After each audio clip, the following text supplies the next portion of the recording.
I'm Autumn Brown, alien, Sensodyne user, mother of dragons, living on Dakota and Anishinaabe land, currently known as Minneapolis. And I'm Adrienne Marie Brown, hooked on CBD turmeric spirulina gummies, a writer, student of miracles and love, emergent strategist, and pleasure activist, living in the land of the Lumbee peoples, currently known as Durham.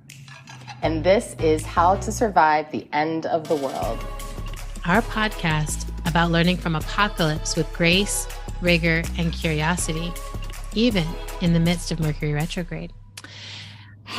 Today, we are so excited, and I'm laughing about this. So we like to just let the listeners know what's real. We have been about an hour, I think, at this effort right now of attempting to record what we're recording. So what's coming to you is of it's our commitment. It's our rigor. That's what you're feeling right now. It's like, we would not let go. We would not give up. We are here recording this podcast because we are in a conversation with two people that we deeply admire, that we both really look up to. And we want to make sure that this gets delivered to you. This is in our Sibling series, which has been so elucidating for us. And it's really opened a lot of tender space about what it means to be siblings inside of movement. And today, the siblings we have are Aurora Levins-Morales and Ricardo Morales. And Aurora, I know Aurora best through the work of Medicine Stories. I think that it is one of the most brilliant texts. I recommend it all the time. I feel like it's a guide for how we be with each other. And Ricardo Levins-Morales is an incredible, and if you have been in movement for any period of time, you have most likely used images of Ricardo's imagining the beautiful art that helps accompany us in this journey of transforming the world. So we're super excited to have these cultural movement workers here with us today. And we always like to start out with a brief check-in. How are you right now today? I'm doing pretty well. Before we got on to this call, I was sitting outside on the talking bench, which is where people meet. And we've been using it a lot more during the pandemic, so we can be outside, have conversations, and watching the birds and trying to figure out what those little fat birds that were hopping up the trunks were. Mm. And I'm just quite tickled to be here and be able to hang out with two fabulous Brown sisters and one fabulous Levins-Morales sister. So wonderful. Good to be here. It's really good to have you here. Aurora, how are you? Well, I'm still high off my trip to the tropical fruit tree nursery a couple of days ago, where I spent all my allowance and then some on a wild variety of fruit trees, including the canistel, which people in the States probably don't know, which has the texture of a really dense, rich cheesecake and the taste of sweet potato pie with vanilla. And it's amazing. And I'm going to have my own tree. And I'm paying attention to the birds. Every morning I'm woken up by woodpeckers arguing over whose dead tree it is. That's right. And where are you, Aurora? I am in Indiera Alta, Maricao, Boriquen, which is currently known as Puerto Rico, in the western mountains of Boriquen. Beautiful. Thank you so much for making it possible to call into us, because I know I'm like, you're literally in the wilds. And Autumn, how are you doing today, babe? I am present. I am sleep deprived. I'm quite sleep deprived. Navigating some just like difficult family stuff and extended family. Family of the world. It's not me, y'all. It's not you. Yeah, just not enough sleep, but I am Just like grateful for every moment. Yeah. Yeah. Grateful for every moment. How are you, sister? I feel, today I feel good. I got to swim in. I got to spend time with a local beloved, my friend Lola. And I'm at the precipice of life and death right now, a lot. Like there's a lot of movement in both directions happening in my life. And two little Libra babies coming into the world. And that's marvelous. And then there are beloveds on their way in the other direction as well. And so I'm just really just kind of, I feel like this, like if I could imagine myself, I feel like my spirit is just sort of sitting at a particular gate and just kind of watching and welcoming people in both directions. So I feel good. And I really feel grateful that we're here and having this conversation. I have admired both of y'all separately, and it's really cool to see. Like, I always love this moment of getting to see siblings in the same space at the same time. I'm like, this is just cool. I can't believe this is life. So one of the places we love to go to, we call it our flume of rage. And it's a place for us to just top level, get some stuff off our chest. There's so much to be upset about in the world right now. And it's a way for us to let that go and also make sure we're keeping track of the world as it's changing. Petty, angry. Flume of rage. I'll go first. So the thing I've been sitting in anger about is this image of Haitians at the border and being chased by officials on horseback with whips. And I can't shake it. I keep trying to shake it. And I think part of why I can't shake it is because there's all these pictures, and they look like pictures where you could easily place them in any moment in history. And the fact that they're now enrages me. But there's also all of these pictures of children being handed amongst the adults as the adults are trying to navigate the danger that's coming at them. And it's one of those places where the rage and the grief collapse into each other. And I can't really I can't tell, which one is which. But I look at these children's faces, and these are people who are seeking asylum in the US for a number of reasons, in part because of the ways that the US has contributed to destabilizing the government in Haiti, which, if you've studied history at all, Haiti is one of the places that we look to and uplift as a revolutionary success story. It's one of the places that was able to say no to a lot of the patterns of colonization, and was able to push back and push back. And, empire doesn't like when we push back. And so empire continues trying to destabilize. And so that destabilization has happened over a long period of time. And then there's been this climate catastrophes that have happened there. Most recently, there was another earthquake. And so I don't know what happens to our empathy, just our human empathy under these conditions. It's like something shuts down. It's like, oh, those people, they can't come here. It's like the idea that someone would travel this far for asylum to a place that offers asylum, and to be treated that way at the border, it doesn't surprise me. And I think I've said that before. I don't have a lot of surprise left in me when it comes to like what the US does or allows to happen in its name and with its tax dollars. But it makes me angry, and it makes me angry in a way that's like, I really want us to figure out how we subvert the system that keeps us from being able to gather each other at those borders and kind of, in my mind, grab each other's hands and arms and bodies and babies and pull each other across in ways that make the border impossible. It's like this border cannot even hold because we're holding each other so tightly. But that's what's been sitting on me. And I feel like every morning since I first saw the news, I just go and sit and spend time looking at those faces and thinking of like what would be different if we understood that those children were our children, that they're all our children, that those are our brothers and sisters. It's all of us throughout time and space trying to find safety for our families. So that's what I've got. That's what I've got.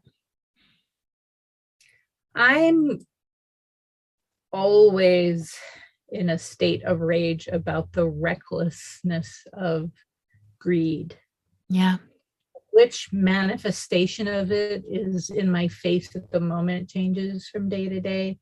But the disregard for life, whether it's a greed for money or power or some combination, getting deployed all over the world. And Haiti is very much on, I'm living in Puerto Rico. We're like right next door.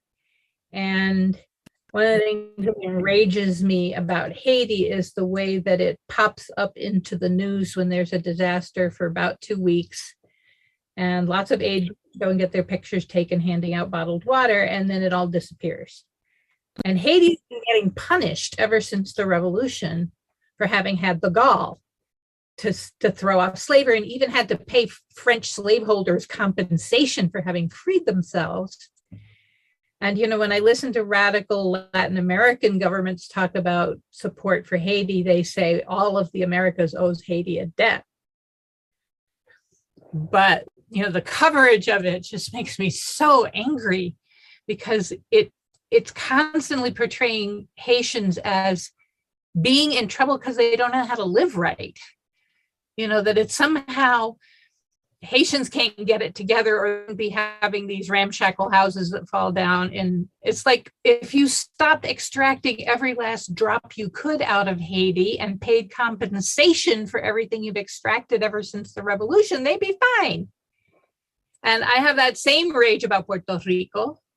The fact that there's this fiscal board of control claiming that the colony owes the colonizer billions of dollars when they've been extracting, even apart from everything else, a surcharge on everything imported to Puerto Rico. So like cars here cost 20% more, same car. Many, many products are more expensive here because of the way the US controls the flow of anything into Puerto Rico. So, I just have a litany of things in my mind moves from, like what's happening to the indigenous people who are in the path of palm oil plantations in the Amazon. And the fact that there's a huge media storm about one white woman being murdered and Native women are being killed and disappeared at a horrifying rate, and it never makes the news. So yeah, all of that stuff has me in a rage.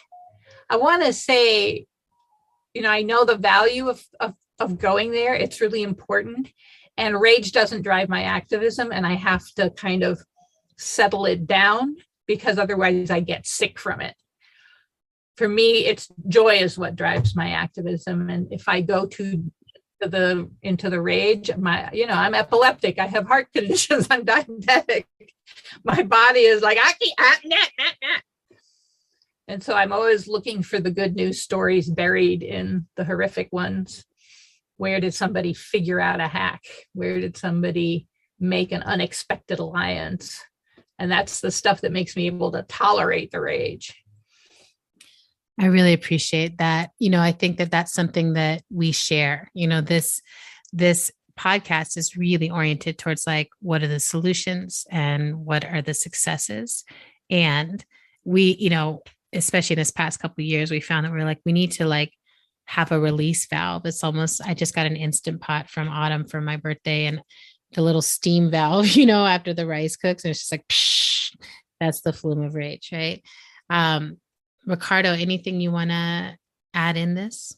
Yeah, I tend to recoil from hot flashpoint rage because it feels like it could overwhelm me. There's so many reasons, but I also, and this is similar to what Aurora said, I experience it all as the same rage, right?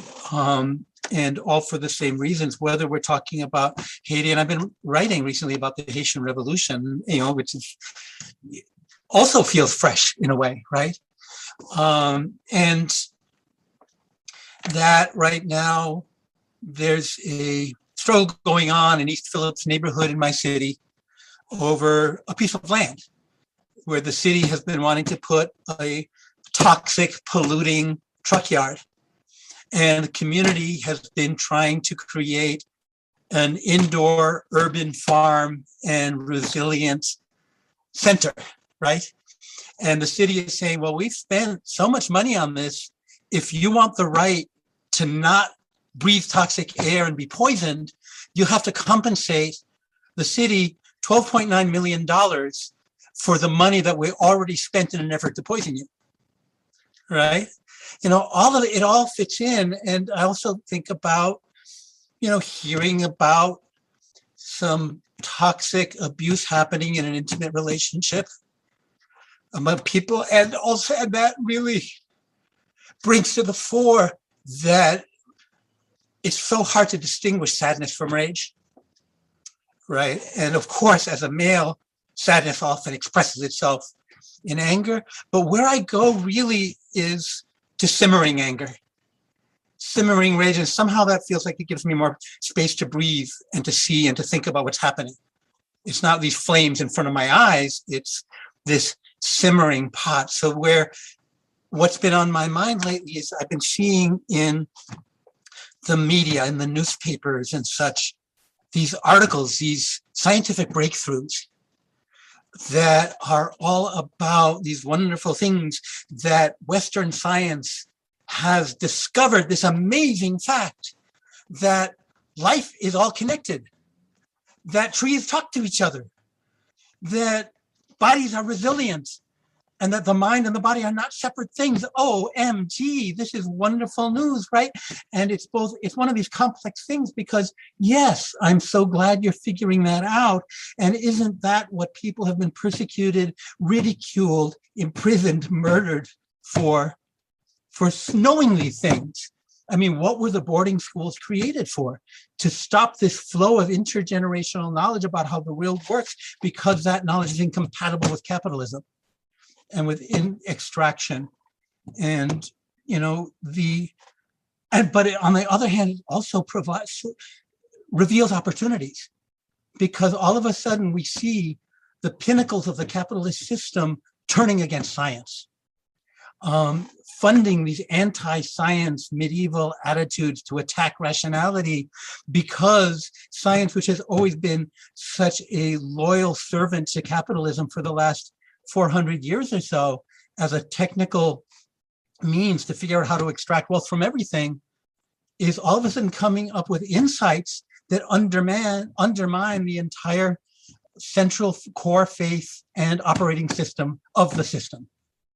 Like, attacking climate science isn't just about individual corporations' profits. It's about, if you admit that accumulations of harm actually accumulate and cause tipping points and mess shit up, you can't do that anymore. So that's what my rage is. Amen. Brilliant.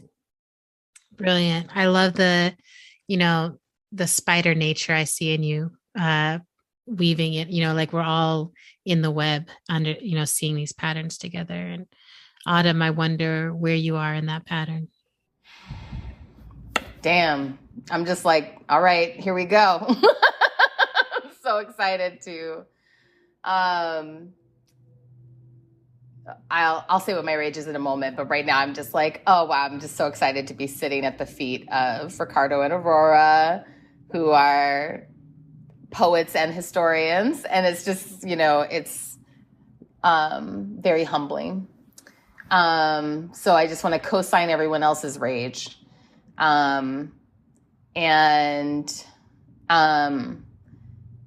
don't know. I think this piece that you were lifting up, Ricardo, about like the the fractal nature of toxicity, that like the toxic relationships that happen in intimate spaces, and then the extractive relationships and abusive relationships that the government and corporations have with people and communities. It's like that.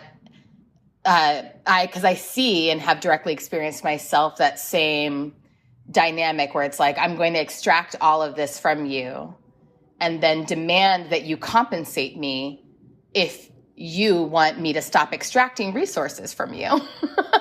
I've experienced that directly interpersonally. And in many ways in my life, still navigating those exact same dynamics of someone who wants to extract resources from me and also wants me to pay them for the things that they've taken. And what boils my blood about it. I feel similarly to what other folks have described. Like I can notice and feel the ways that my rage and anger can make me sick, and that like it's through the processing of it that I avoid becoming sick. I was sick on and off for many years because of the fact that I was just constantly suppressing the rage. But what boils my blood is the way that narrative is just not recognized by our society. Like whether we're talking about the global nature of the extraction and abuse, or whether we're talking about the level of intimate relationship, like the screaming that a woman in our society has to do in order for anyone to even believe her that someone else is extracting resources from her, and that in and of itself is just not okay. Just the baseline, it's not okay. It's just outrageous to me. And I have direct experience with this. And then I also see these narratives across my community. I'm in touch constantly with other women who've experienced the same kind of extraction and abuse. And it's the same. Everyone I know has had the same experience, which is like, no one believes me. No one cares. Everyone wants to ascribe whatever is happening to me to some other view or way of framing the problem that makes it like a both sides issue. And it's just so out of pocket and so gaslighting to be inside of it, especially because like when you're inside of it, you can see how totally out of pocket it is. And it just makes you feel like, how is it that I could keep saying this to people and they could keep having the same reaction? How many times do we have to throw ourselves against this wall before we realize that the wall itself has to come down? So I'm just sitting with the fractal nature of this problem. Yeah. I really appreciate that. I keep thinking of that poem, if they come for you in the morning, they'll come for me at night, like that piece where it feels like that's the ultimate peace. It's like if we allow that for people to come for the children and to come for the partners and to come for the parents and to come for the nations and to come for the earth and to come for the oil. I mean, like, it's like it doesn't end. And I'm thinking about that song, Greed by Bernice Johnson Reagan. I've been thinking about how to talk about greed. I've been thinking about how to talk about greed. I've been wondering if I could sing about the greed. I really feel like Aurora naming the greed, it's like that's that precise point, right? It's like it's there, it's never enough. When you're an extractive orientation in the world, it's never enough. Thank you all for the vulnerability, for letting us see and weave together, and we can just take a deep breath in together with our listeners and let it out. There's also things to be to claim victory in, right? a lot of women spoke up and screamed, and now R. Kelly is actually facing a consequence, right? And who knows how long this will last. We see the consequences get turned and flipped and everything, but we know what led to this consequence. And I want to particularly shout out Dream Hampton for the piece of cultural work and storytelling that she did to elucidate the situation, and the work of the Mute R. Kelly crew, because I'm like, we're in this age of trying to figure out what consequences look like and talk about cancel culture and all these different things. But there are these situations where it's like, oh, we can see directly. Here's something that, here's a place where we needed an intervention at this scale, and we can make it culturally. And it'll, I think, change lives because it's been made. So I just had one more thing that came to mind, which is one of the places that I have a hot simmer, and it relates to what you just said about consequences, is the intensity with which the doctrines of despair are preached at us, the intensity with which our victories are erased, attributed to others, that it's impossible is the constant mantra. It's not possible to create change. It's not possible to live differently. It's not, and the work all of us do is about planting possibility, is about saying, yeah, but what if it is? That's right. But the degree to which we're constantly, I grew up as a teenager in the women's movement, and now I hear that it didn't accomplish anything. And, I think about what the circumstances, when I was in my teens, job advertisements were segregated by gender. And if you got married, you got fired. And right. There was absolutely no legal restraint whatsoever on sexual harassment. But then, that's one of the places where I get really angry, is the erasure of memory that leaves people believing the story that what has always been this way. It's just human nature. It's just the way things are. And I think that's kind of a deep engine level grinding, pissed off place in me that drives some portion of my work about, but what if it is possible? And look what we've already done. And imagine what we could do just like 2 inches over from where we are. Exactly. That's right. I mean, if we remember the things that we have actually succeeded in, it fuels us. We are so much more powerful when we know that we've already created change, and as you started telling a bit of that storytelling, I'm like, okay, good. We're ready for the storytelling from y'all. We're ready to understand the movements that you have shaped and been a part of. And, the place where we like to start this interview off is just, where y'all from? Where y'all from? Like, in whatever ways come up for the answering of that question, where are y'all from? We are from the top of a mountain where you can look out and see the north and south coasts of Puerto Rico. It was an abandoned coffee farm that my blacklisted communist parents bought in 1951, 90 acres for $4,000, because they couldn't get work. And an elder in the Communist Party said, buy land, and that way you won't go hungry. And after 52 years in the States, I've moved back to that land. But this place up in the sky, in the middle of the Caribbean, with a view out over this beautiful landscape, is the place that we're from.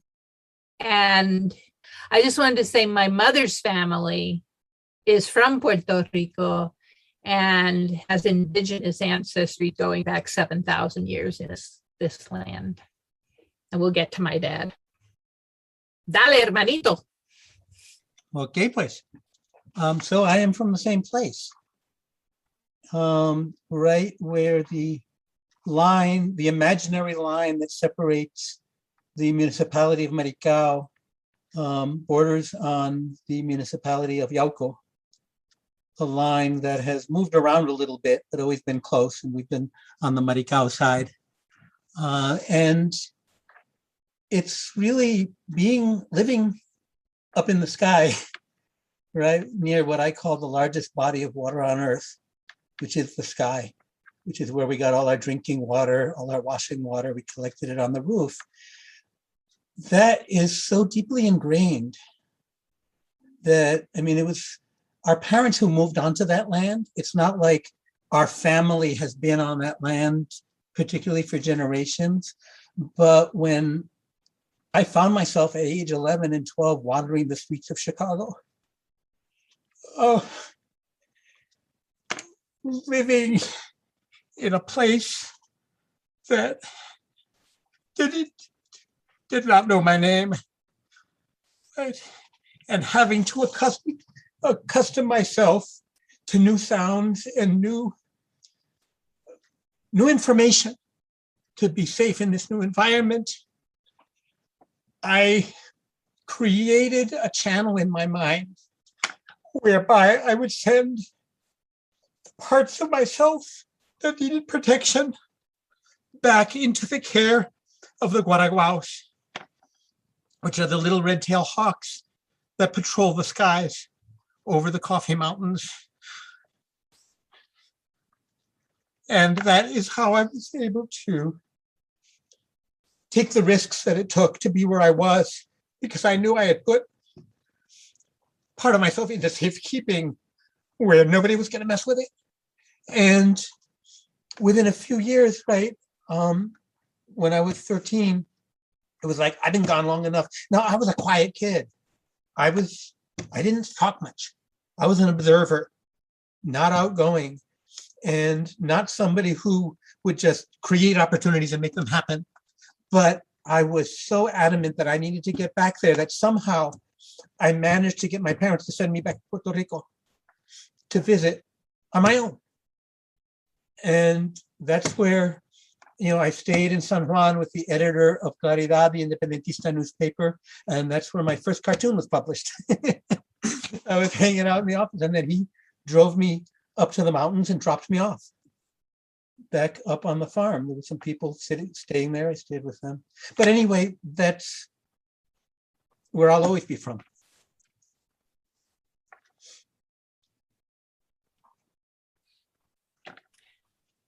I want to say something about that moment Ricardo is describing, because I spent 52 years in the States about every detail of this land. It's so ingrained in me. I feel like my blood is full of red clay. And at the same time, I was 13, Ricardo was 11. We got picked up and plopped down in Hyde Park in Chicago. And it was a really profound shock to the system. Where we were, it was very black-white segregated, and Puerto Ricans were on the north side, and people didn't know what to make of us in terms of the sort of race-based groupings and alliances. But the being separated from the ecosystem that had created us was really the most profoundly painful thing. I remember going out into the backyard of the house that my parents had bought, and it was this baked hard dirt, and I couldn't believe it was real earth. And I asked her, how far down does it go? And she said, what do you mean? It goes all the way down. It's like, I had thought it was some kind of weird window box because it didn't look alive to me. And that there were trees planted at 10-foot intervals and little holes in the pavement just physically hurt me, that the roots couldn't talk to each other, that there wasn't. That was the most painful thing, because we were raised by an ecosystem. We were raised by the mountain. And also our father was an ecologist and our mother was a painter and an amateur naturalist. And so we were super aware of the interconnectedness of that ecosystem. And then to suddenly, the year we landed in Chicago, there was a massive die-off of alewives along the shore. There were dead fish along the edges of the lake. And it really kind of felt like the end of the world in a lot of ways. Yet, that's where I learned alliances with people who had different lives than mine. It's where, as young activists in Chicago, we were in all kinds of things that we wouldn't have had access to in Puerto Rico. And in the 1990s, I came back for a literary conference.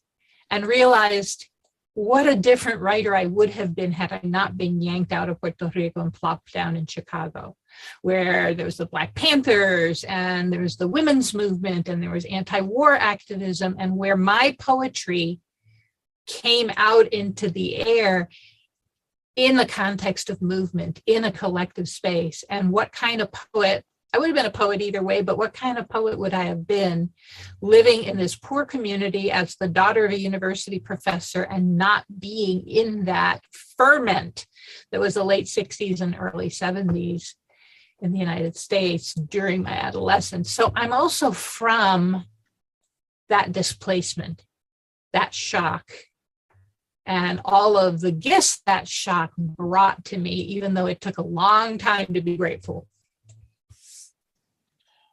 Yeah, one of the things that displacement taught me was disguise. You know, that like the lizards that would change color on the farm, depending on whether they were on green leaves or brown earth. And that there was so much disguise and perception. You know, Aurora talking about how nobody knew how to place us. And I found myself, just even in my speech patterns, I had different speech patterns among the white people who were willing to accept me by pretending I was white. Then among the Black folk, you know, just I would talk differently. I would pick up these different ways of talking. In high school, I was recruited into the Black Student Union, which actually had been banned, so we had to meet in secret. But Nanuri, one of the activists there, came marching up to me one day when I was outside the high school selling the Black Panther newspaper on one arm and the Young Lords newspaper on the other arm. And she squinted up into my face and said, "What are you?" And then she said, "Okay, come with me. I need you to help me put out the underground newspaper," right? But also, that was an environment where that wasn't that strange, that I was not recruited into the Black Student Union as a make-believe Black person, right? There's a way in which, and this is something that I feel is one of the things that's in real contrast to what happens now. You know, Aurora mentioned the Black Panthers. We were both drawn into doing support work for the Panthers in an organization. And one of the ways in which they were organizing, I interpret as saying that even though Fred Hampton and his crew were deeply rooted in Black identity and in Black struggle, identity was something you would bring to the table of solidarity, where you'd sit down with other people with their own identities. It was not an enclosure, it was a door to open, right? Not a brand to defend against, you know, with copyright protection. So disguise, learning, and that's again, both, like all of these things, it's both a wound and a blessing, because it meant I needed to learn how to listen and move in waters that were not my own and hear how other people thought about things. My deepest education in some ways was eavesdropping. You know, Aurora talks about listening to other people. Well, I became fascinated with reading the things that people in different communities wrote to each other. Right, so like the internal newsletters of the women's liberation movement, or when the Black women writers started doing their own thing, reading that, or the gay liberation stuff after Stonewall, or the magazines that would be put out by African liberation movements. I just wanted to know what the world was like, because it clearly was an amalgam in some ways of all these different ways of thinking about it. My experience was similar, but it was also different because of gender. There were places Ricardo could enter and hang out that were not safe places for me to enter and hang out. And it's interesting that Ricardo was recruited to do that work with Ninure, with the Black Student Organization, kind of as Black adjacent. But that partly had to do with the Jufro that you were wearing, and that we had the same skin color. My hair was more straight, kind of curly, but not, I couldn't do the fro thing. And we got categorized differently. And also he could hang out in certain street and public places that as a girl were not okay places for me. So I got pushed toward white spaces, and the relief of starting to have women of color caucuses within the women's movement was overwhelming. The appearance, the flood of new publications of poetry coming out, the lead being Black women writers, really shifted a lot of things for me. But I did want to name that we had different access to different communities on the basis of gender. And I was the youngest member of the Chicago Women's Liberation Union. You know, I was there, and people talk about it having, it was not all white. Me and my mama were there.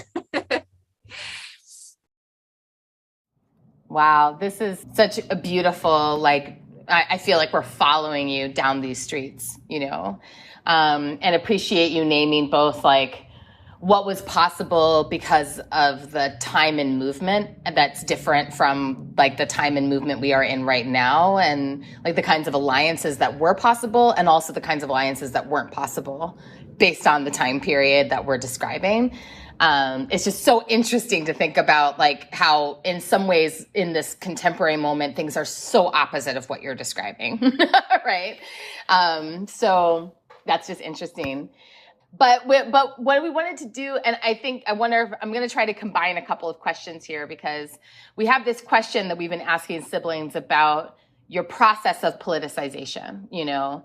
And one of the things we've noticed in the interviews is that families that grew up, our kids, siblings that grew up in families where the parents had a really explicit political orientation, often had different experiences around their politicization than the siblings who were like, we entered movement in a different way.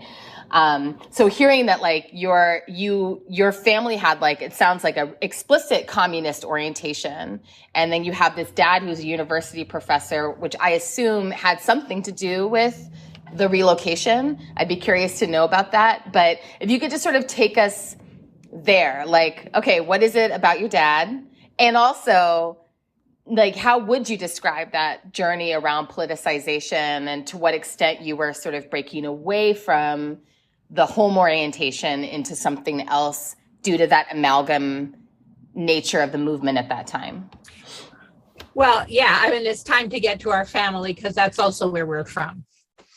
My father was a fifth generation radical in his Ukrainian Jewish family. His grandmother who raised him was a feminist and a labor organizer, went to hear Emma Goldman and just a bunch of other important speakers of the day at the early 20th century. Her grandmother she was the wife of a rabbi and walked out of synagogue because of the sexism.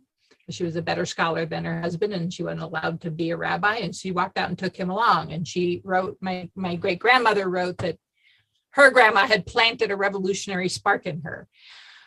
My father's father was a leader of the Young Communist League, and in his late teens was they split with the socialists over the question of World War I, which the communists were against any kind of support for the war. So that was the atmosphere of my father's growing up, was in a household full of communists. My mom's family was not political, except for she had an uncle, Juan C., who we much later found out was a gun runner for the Nationalist Party.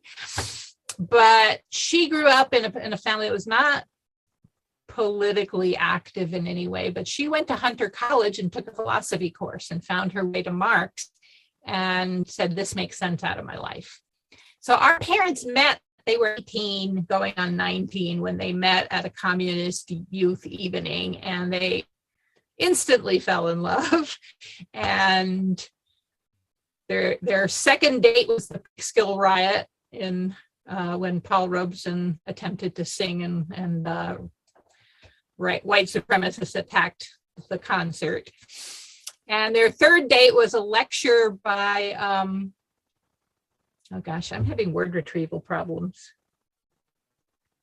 Claudia Jones, Black Trinidadian communist feminist, who was giving a talk on feminism, which was known in those days as the woman question. And my parents, my mother said, "How does this apply to us?" And my dad said, "Let's be faithful for 88 years and then review the question."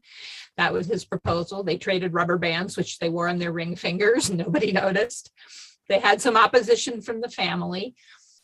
When they married, it was right as the Korean War was breaking out. They didn't know what was going to happen in terms of my father getting drafted. They sat on a park bench in Ithaca and said, "What should we do?" And decided that they would try out my mother's country, get to know Puerto Rico, because they expected that the war was going to in some way or another separate them, that my father would be jailed for refusing to go to war. He was also at that point had been informed that he would not get any work as a communist. He was a biologist, and he was told, no go. They moved to Puerto Rico in 1951. My dad was on a walk one day, and a woman approached him who was a member of a secret cell of the Nationalist Party and said, "The FBI is going everywhere that you apply for jobs, so you're not going to get any work here." And that's when they just bought this farm as a way to tide over that political period where they raised hens and vegetables and kids. And my dad peddled the vegetables and eggs from the back of a rundown truck. And they lived this life up in the mountains as part of a small group of communists. The thing is, we grew up in a house full of books and ideas and discussions, and people would drive 4 hours from the city to have meetings and learn from my father. They underestimated my mother seriously and didn't pay much attention to her. My mother was every bit as brilliant as my father, but my father was a famous scientist, and so he got a lot of the brilliant points from the outside world. The thing is that they were joyful people. They were people with a passionate attachment to a liberated future. And it wasn't abstract. I remember how excited my mother got when she heard about a program in Brazil where used traffic signs were being recycled to build homes for poor people. She'd grown up poor. She knew what that was. People would talk about there's not a dime's worth of difference between these two politicians. She'd say a dime is a lot. A dime can save a life. So she was both fiercely hopeful about the future and about the possibilities, and really had the best bullshit detector that I have ever met in my life. But she was also supremely practical. My father had a sense of history that stretched way back, and so he knew all kinds of Puerto Rican history. He had talked with so-and-so who remembered so-and-so so he had stuff from, the late 19th century. We were always getting taught political lessons that were stories out of different moments in history. Well, when these parties were arguing about such and such in the 1890s, he taught us to think long-term. To have a big picture sense of change, and to know that you can't always tell in the moment if you're winning or losing, that's something that history determines. And so for me, that has always made it less upsetting when we face defeats, because I know that sometimes defeats lead to victories, end up sabotaging much bigger ones, and that it's a much bigger, more complex picture than we think. And my father, as both a scientist and a political thinker, fully embraced and loved complexity. One of his little catchphrases is, "The truth is the whole." You can't know the truth without the whole big complex picture. So I feel like we were raised with a mindset that then we got to take and apply to the different places we went. And you're right, we didn't get politicized in an act of rebellion with our family. We were born politicized, and then we had to find each of our ways to make that our own, to not be, as Ricardo once put it, not the children of activists, but activists in our own right. But I think about them every day. I hear their heads and I hear their voices in my head. I have their pictures on the wall. They were my closest comrades. And in a way, they still are. They're points of reference in my life. So I am forever grateful. And that idea, that sort of long-term perspective, that is kind of an insulation in a way against despair, also really resonated with the experience, I'll just speak for myself, of growing up in the forest. And just really being able to, without belaboring the point, just seeing that everything happens in cycles and with lag times. And if a puddle fills with water faster than it empties, it overflows. And if it drains faster, then it dries out. And you can't fast forward a bird's egg to get to the good part, right? And nothing had, so just these ideas of ebbs and flows and cycles is something that I brought with me also. And even though we landed in Chicago in a time of revolution, really, right? A lot of uprising, a lot of conflict and immigration and adolescence all hitting at the same time. Dang. But when all of that disappeared, and sort of the movement ebbed again, it wasn't an existential crisis. Oh my God, the world is not the way I expected. It's, oh, okay, the tide is out now. What do we do when the tide is out? So that we'll be ready when the tide comes back in, and so that people can get what they need during this period. So these kinds of, that's sort of the long term. And I find myself, one of my roles in movements, right, and having been in this for 50 years, it's like, during one time, it's always talking about what isn't there. What is it that we're not seeing and not feeling and need to compensate for or look ahead to? In times when there's no movement, people can't imagine movements coming back. Then the movements arise and people aren't thinking ahead to when the tide goes out because this is all they've experienced. So a lot of my voice, what's coming out of me is always changing depending on what the conditions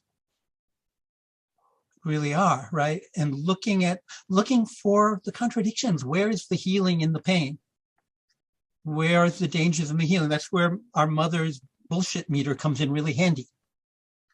You know, not taking anything for granted, and even safety can conceal danger, and danger can conceal gifts. When we landed there was a lot. It was kind of a crash landing, right? And we had a mother who was drinking heavily, a father taking care of her. Mommy's advice or request to Aurora and I was, okay, you're out there in the world and you're out there in the streets of Chicago, and whatever you do, don't tell me. It's just, I don't want to know about it. I don't want the stress, right? And both of us moved out of home as teenagers, and we were living in both of us dropped out of high school. And one of the things that I realized, I know that in some ways, for much of my life, I tended to over-romanticize that narrative about how well I was able to cope and be a grown-up at age 15 and figure all this shit out. And the only reason I've been thinking, well, what about those splitting headaches? What about those stomach aches? What about the deterioration and the chronic pain in my skeleton? But at the same time, one thing, and this is the experience in movements is very different for everybody, right? And there's a lot of trauma involved. But for me, the traumas of various sources that I had experienced in my life, I mean, trauma is about losing power, about having power taken away by whatever cause. And for me, my experience of engaging in those movements was to be among people who were helping to restore power to people whose power had been taken away. So for me, it was like, oh, this is trauma therapy. Of course, I didn't have that language. And even though I know that for some people, the experiences are all very different based on so many vectors of oppression, but it has left in me this hunger and this conviction that if you are working in movements for social justice and it is depleting you, it's not being done right. That is not how it should be. Healing should be healing, because we're talking about healing a world, and that should be healing ourselves. And there's something that needs to be healed if there's a discrepancy and a disconnect between those two. Oh, my goodness. Y'all are just such a gift. The poetry, the history, the wisdom, the lessons. And, we always ask this question of like, what's aligned about what you're doing in the world and what feels distinct. And I hear the alignment, right? I hear the alignment of being rooted in healing, rooted in joy, rooted in possibility, rooted in imagination, rooted even in this interstitial space of displacement, and rooted in that legacy of radicalism. Like it's powerful to hear all of that. So I would be really interested in hearing where you all think that you are distinct in terms of what you're doing, because you're artists, you're poets, and yet there are real distinctions in terms of how you show up, and they might just be form. It might be some ideological distinctions. But we would love to hear, like where are those, even if they're small, those places of distinction. We chatted briefly about that this morning, and we're thinking about, we bring the same set of perceptions and kind of ways of thinking about the world and ways of thinking about trauma and healing, and applied them not only to different areas of social movements, but also worked in different ways. And one of the really significant shaping factors in that is my chronic illness and disability. So that I have not primarily, although I've impacted a lot of organizations, I have not primarily joined organizations or done traditional kinds of organizing. I can't sit in meetings. I can't go to conferences. I need a lot of rest. I need to limit my overstimulation, particularly the movement culture of that period. Some of that has eased, some of it hasn't, but there was a tremendous leave your body behind and sacrifice and die for the revolution. And I had epilepsy, and I had blood sugar issues, and I was a survivor of sexual trauma. And so my ways of working were different, and we gravitated toward different arenas. But as Ricardo was saying this morning, that like whenever we came back together, and there were points of where we had more contact and less contact for a lot of reasons, but we could cross-fertilize very easily because our frameworks were the same. We were just applying them in different ways. I was very active in the women's movement. I was later active in the sort of sexual assault survivor movement. We were both active in Latin America solidarity work, but we were I was in California and he was in Minnesota. So who we were working with was different. I was, from an early point, very active in explicitly Jewish left circles. And that's something Ricardo wasn't doing so much. We didn't talk about this earlier, but we spent the summer of 1968 in Cuba. I was 14 and Ricardo was 12. And it was a powerful, powerful experience. I've been back 3 times. Ricardo hasn't. I've had more of an ongoing relationship with people there. The role of Cuba as a point of inspiration has been really important in our family. We have different relationships to it. So I experience it primarily as a difference in how we work and where we work. We pay attention to slightly different things, or very different things, but we think in a similar enough way that there's always an exciting conversation to have. That's my first pass at that question. Awesome. I love that. Ricardo, would you add to that? Are there other distinctions you see? You're on mute, love.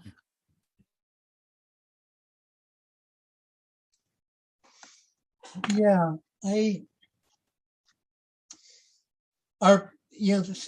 it's reflecting what Aurora said, that our trajectory took us to different places. I mean, for when I left Chicago, I was living for a while in a little factory town in New Hampshire. Aurora had already moved to California. And there was no internet in those days, and long distance phone calls were expensive. And neither of us had much in our pockets in terms of pocket change, right? So that's one of the reasons that, communication, there were letters in those days, but there were periods when we weren't directly in contact. But again, when we did cross paths or come back together, we were very easily able to exchange nutrients and absorb the insights that we'd gathered in our own different realms. I became very active over many years, over decades, in the labor movement, and in different movements and in organizing. Once I remember, Aurora, you saying something in describing our difference, this was years ago, about how you had sort of been taken a current more into, like, I guess you could call it elderhood, even if that's not what you were calling it at the time. Whereas I was sort of had taken a route more into organizing. But it's really become clear to me that when the ways in which you interact with the organizations that you interface in are organizing and are based on a really deep grounding in what organizing means, often more so than the people who you're interacting with, so that you're bringing that accumulated with both indirect and direct organizing experience. Another thing, I mean, there's a lot, of course, of difference that is gender-based. I mean, I remember, and this is part of my eavesdropping and learning from other people's experience, I remember in our living room in Chicago once, overhearing our mother giving Aurora advice. Aurora had just been coming home and had crossed a street, and a male driver had stopped his car in order to let her pass. And Rosario was giving her advice on the proper protocols, which is that you nod in their direction to respectfully acknowledge, but don't smile, and don't make eye contact. And it was like, okay, here we are landing in a new place and learning that new landscape. Oh, Aurora's landscape is different from mine. Another lesson in perspectives, right? I traveled a lot hitchhiking across the country. I racked up 26,000 miles. And that was, for me, one of my schools in how to sit with somebody with politics that I find toxic and find where are the points of commonality. Wow. How many geological layers do I need to go down to find common ground with somebody? That was not open as, I mean, Aurora has hitchhiking experience, but not to the same extent. And it was a whole different world, and there were a lot of gender protocols there. If a woman wanted to get to Boston and there were dudes around who were hitchhiking that way, they'd join forces for protection, right? For protection of her. But I didn't know till later how many of my women friends who hitchhiked were sexually assaulted on the road, right? But still, my language around organizing, at least in my head, has a lot to do with geography. How do we get from here to there? How do we follow the North Star? What do we do when we're following the North Star and there are swamps in the way? Right. Because that was my experience. You get from one place to another. Wow. Mommy and I both sewing and gardening metaphors. Sewing, gardening, and cooking metaphors in our thing a lot. And I talk a lot about gardening and cooking in particular when I talk about social justice and change. And you do the work now about talking about the social soil, but I've used, soil and garden metaphors since I was quite young, because that's a terrain I could explore. Like which things grow in my garden and which things don't. I always had little window boxes or potted plants. And how do you really cook? How do you cook Puerto Rican food when you're living in Oakland, California? And how do you make a recipe that has that? Where do you adapt a recipe? Where do you hold firm to certain ingredients and procedures? And so I learned of cooking where I had to go to Chinatown to get cilantro. My experience taught me kind of in similar ways to the way that hitchhiking taught you, Ricardo. But it's very gendered. Uh-huh. I remember when you were sleeping on the roofs of university buildings in the summertime, and it just gave me the heebie-jeebies thinking about closing my eyes in a public place like that as a girl.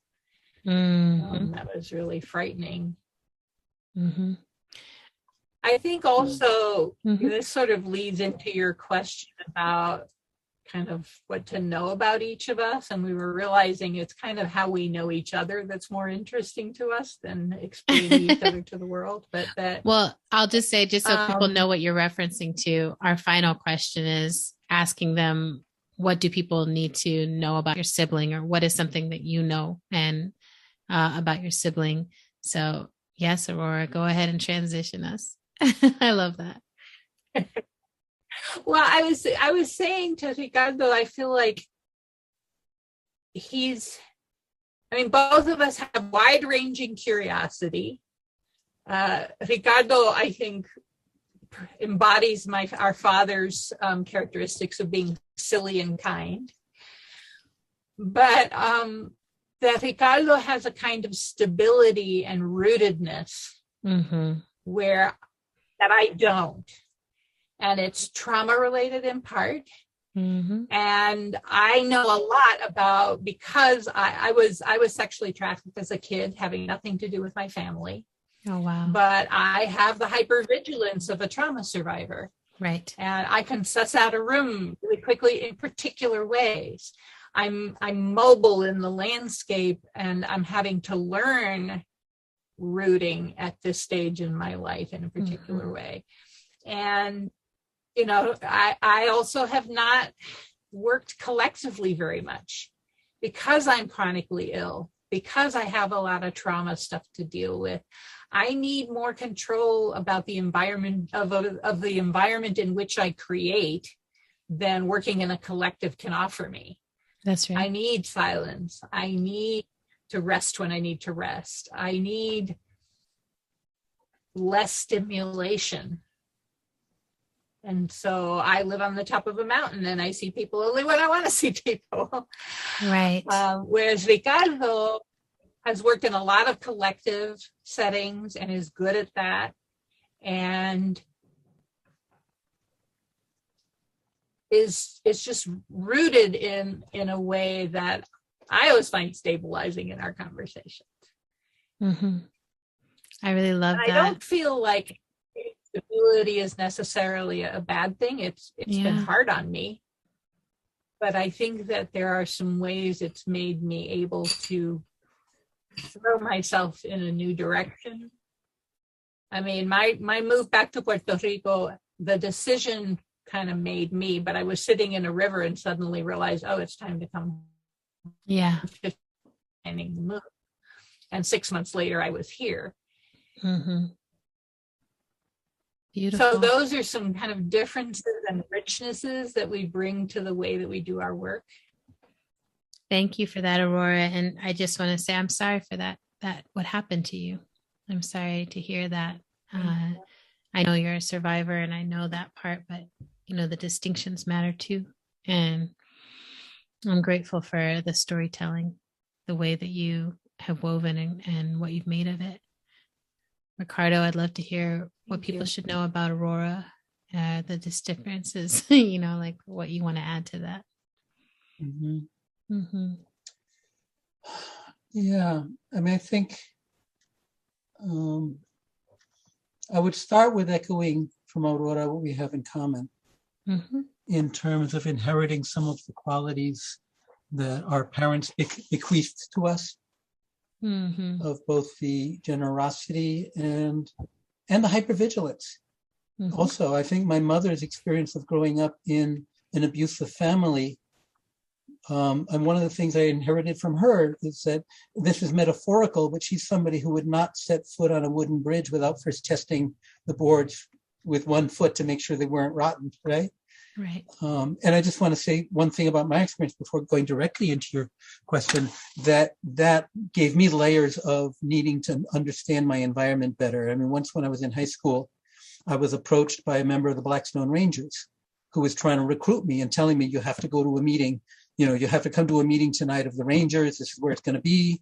And it was like, no, I didn't want to be recruited. And so, I made some excuse that I'm going to be in a Panther defense meeting or something, which probably was bullshit, but, they had enough prestige that maybe they'd get me out of the meeting. And another older kid who had kind of assigned himself to be my protector later told me that kid was actually a disciple. And if I had shown up at the meeting, which was a disciples meeting, he would be able to beat me up, and gain status in the gang, because he'd say, hey, this kid's a ranger and he's coming here to meet with the ranger. It's like Wow. these layers of there's layers to decipher, right?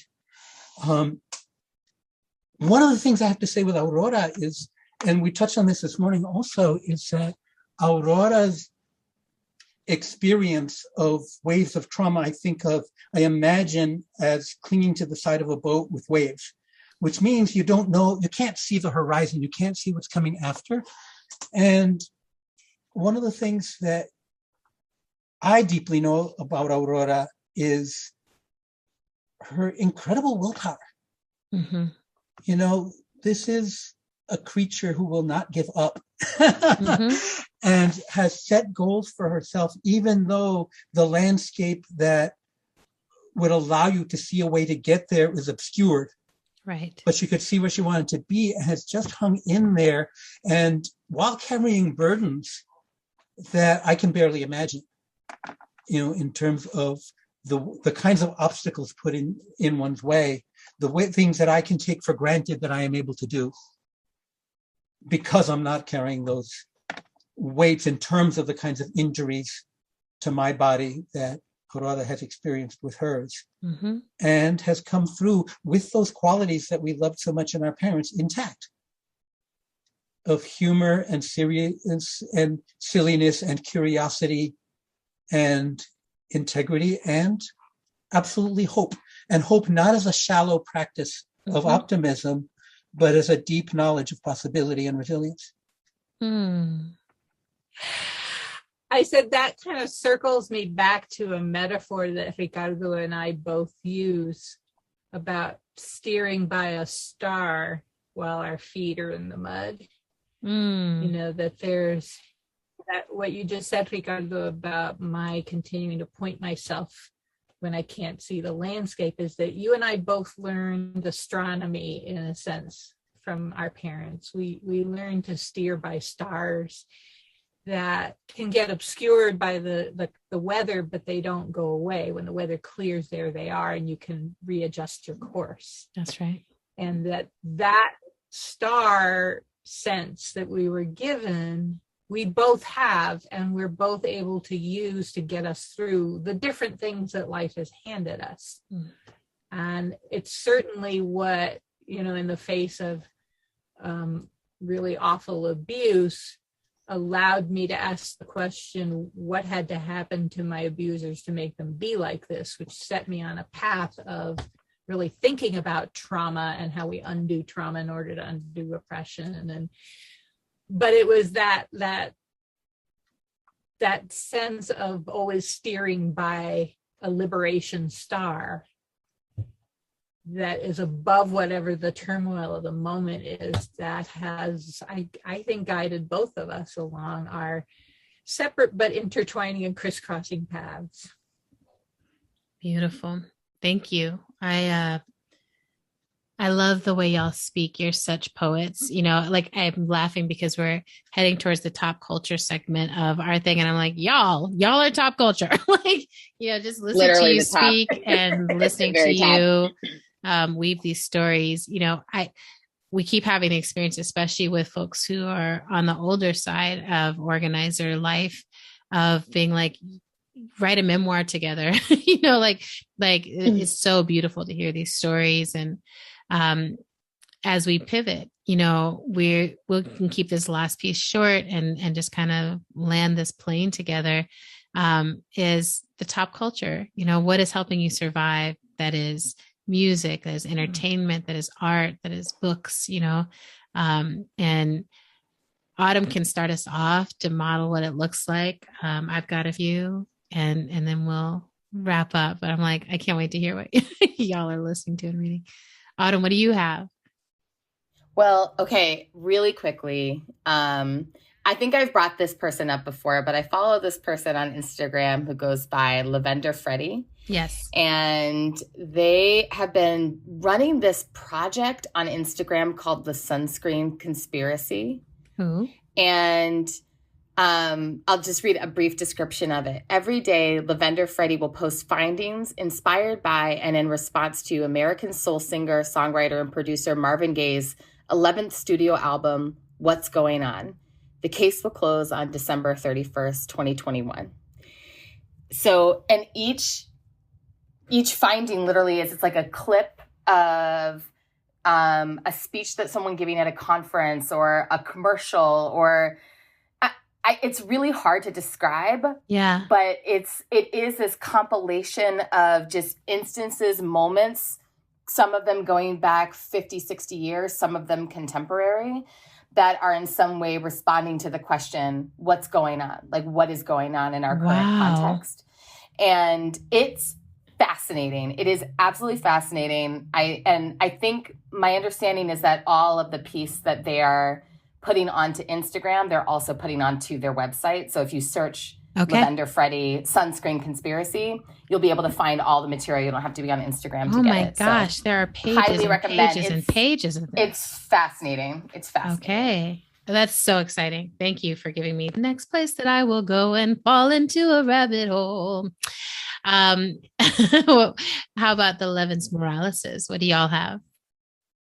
I finally, after decades, wrote a letter of appreciation to Silvio Rodriguez, the Cuban New Song Movement singer-songwriter.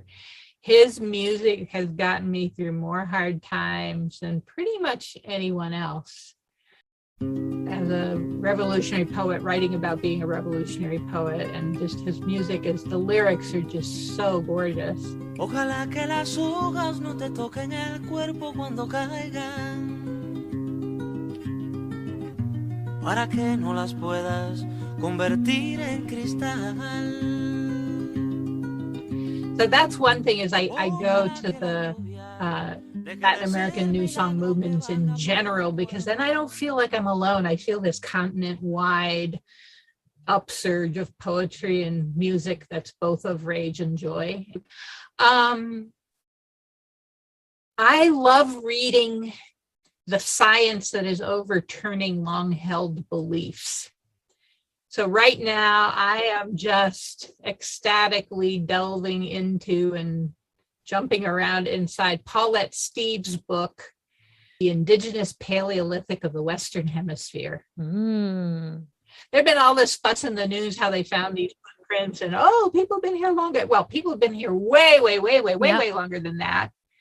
And her new book is taking on the colonialism of archaeology and the vested interest in pretending that people have only been in the Western Hemisphere, so-called, for 13,000 years or so, when in fact, because that frames the Americas as New World and as nature versus culture. And there's evidence of people being here 100,000 years ago. There are cave sites in Brazil with paintings that are 60,000 years old. So I just love it when science messes with oppression. I could read that stuff all day. And beautiful. I do. Thank you. Ricardo, what about you? Aurora, I think it was you who sent me the book Against the Grain, about the sort of rise of cities and just turning ancient history on its head in delightful ways. But it's just an interesting thing that's happened in my life is that for a really, really long time now, I have not been reading fiction. I used to read fiction all the time. Yeah. But it's like reading about how animals navigate, reading about seeds and spores, which shares its Greek root with diaspora. I thought that was wonderful. With the language of birds. And these things, and I just want to close with a gift, which is kind of a synthesis, because many of these things lack the depth of real sort of context that Aurora was talking about in the books that she's reading, but they provide wonderful hints. And this gift is just what I've been synthesizing. Recently, I was out in a little valley in western Minnesota, just sitting on a little camp chair I took down there. And this message came from me, from my surroundings. It's kind of synthesis of what I've been learning. And the message is all is well. And I was thinking about what I'd heard about bird language, songbirds. If a pair of songbirds, like a couple, are separated from each other, they have something that is called a companion call. Every couple of minutes, one will chirp, and then the other will respond chirp. And that means I'm over here and I'm okay. I'm over here and I'm okay.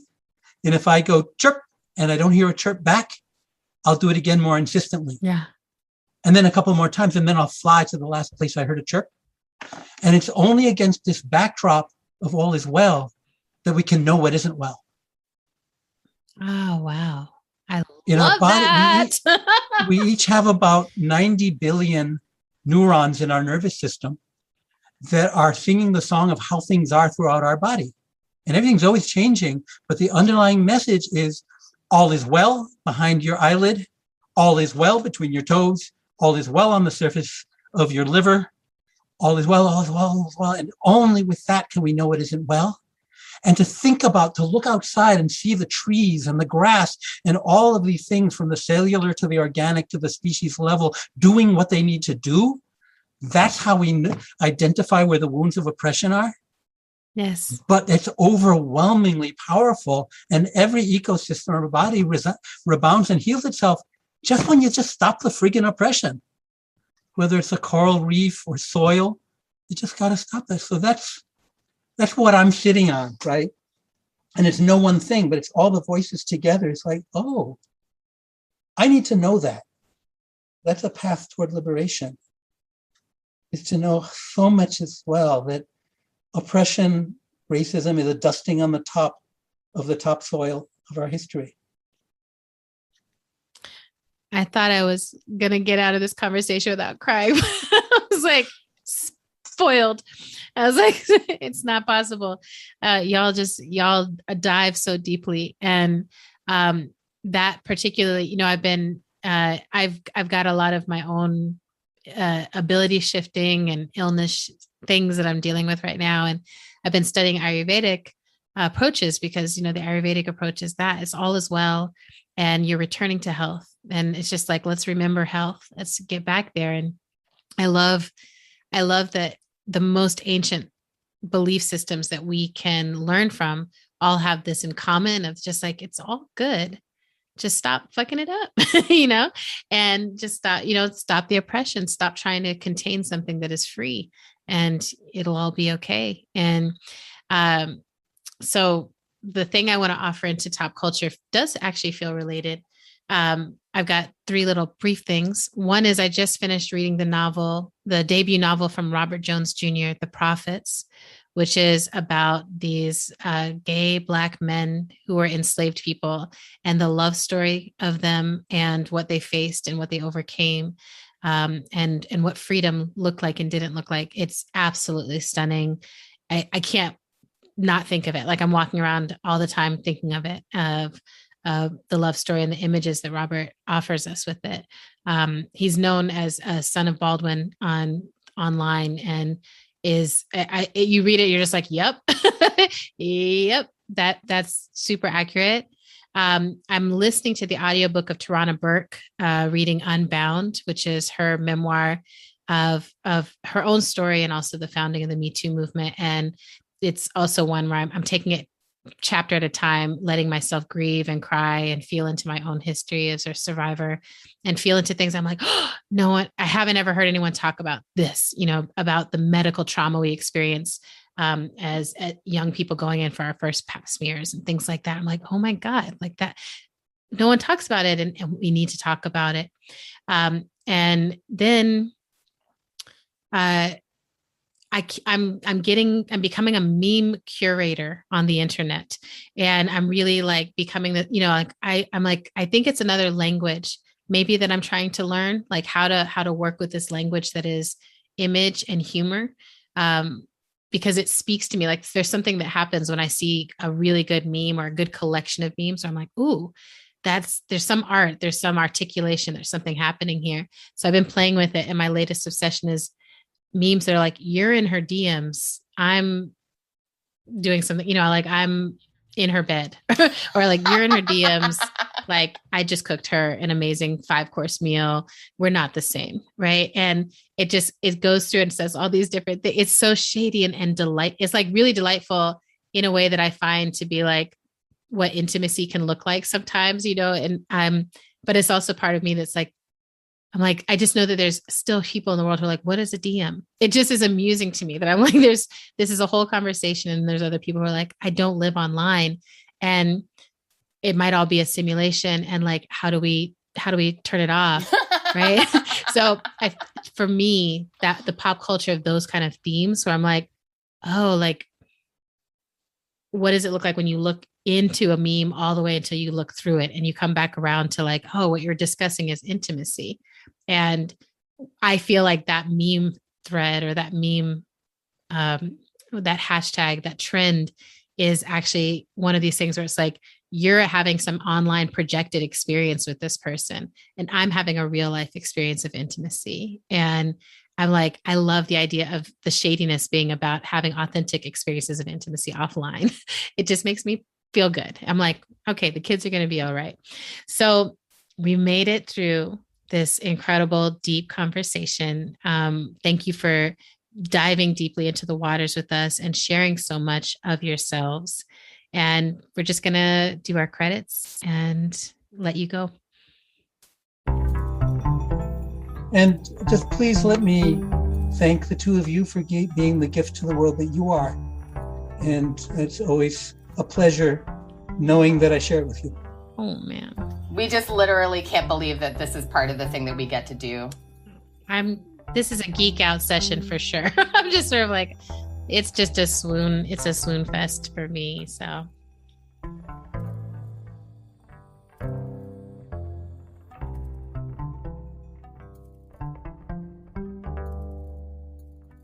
Thanks for listening to our show. We're on Twitter and Instagram at End of the World PC. We're also on Facebook at End of the World Show. If you want to support what you're hearing, you can make a sustaining donation to our show by visiting our page, patreon.com/End of the World Show.